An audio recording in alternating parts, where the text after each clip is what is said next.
बड़ी खबर आपको बता दें, त्रिनिदाद और टोबैगो में पीएम कमला प्रसाद ने स्वागत किया है मोदी का। एयरपोर्ट पर गार्ड ऑफ ऑनर दिया गया प्रधानमंत्री नरेंद्र मोदी को और भारतीय मूल के लोगों से भी प्रधानमंत्री ने मुलाकात की है। त्रिनिदाद और टोबैगो, जहां बड़ी संख्या में भारतीय मूल के लोग रहते हैं और वहां के प्रधानमंत्री कमला प्रसाद हैं, वो भी भारतीय मूल के हैं। उन्होंने प्रधानमंत्री नरेंद्र मोदी का जोरदार स्वागत किया है। पीएम अपनी विदेश यात्रा पर पहुंचे हैं त्रिनिदाद और टोबैगो में। और ये तस्वीर आपको दिखा रहे हैं जिस वक्त उन्हें एयरपोर्ट पर गार्ड ऑफ ऑनर दिया गया।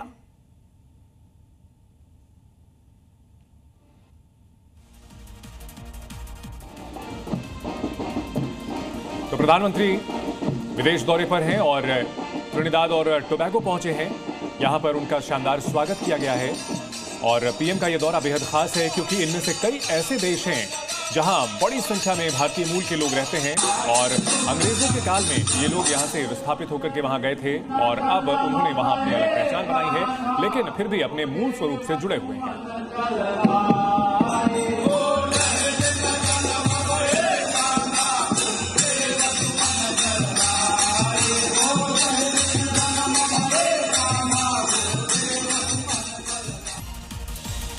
चलिए आगे आपको दिखाते हैं राजधानी दिल्ली से जुड़ी हुई 5 बड़ी खबरें।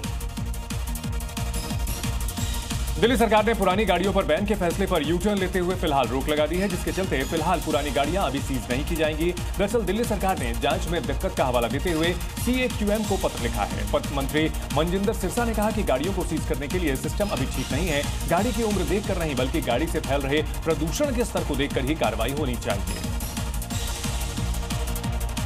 और इन सब के बीच में आम आदमी पार्टी ने रेखा सरकार पर हमला बोलते हुए कहा कि दिल्ली में मानो फुलेरा की पंचायत चलाई जा रही है। पूर्व सीएम आतिशी ने आरोप लगाते हुए कहा कि दिल्ली सरकार ने गाड़ियां बेचने वालों से साठगांठ की है। सड़क से गाड़ियों को हटा देना कोई समाधान नहीं होता। आतिशी ने दिल्ली सरकार पर मनमाने तरीके से फैसले लागू करने का भी आरोप लगाया।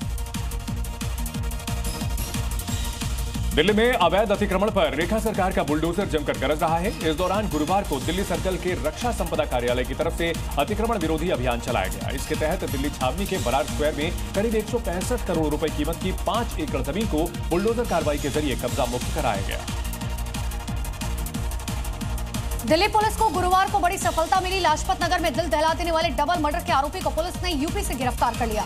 आरोपी मुकेश पासवान चंदौली के मुगल सराय से गिरफ्तार किया गया था। बता दें कि आरोपी बीते मंगलवार की देर रात दिल्ली में अपनी मालकिन और उनके बेटे की हत्या कर मौके से फरार हो गया था।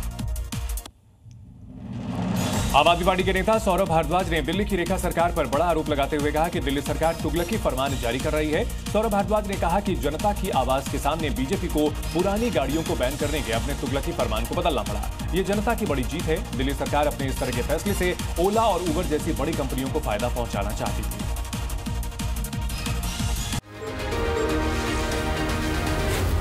Zee News।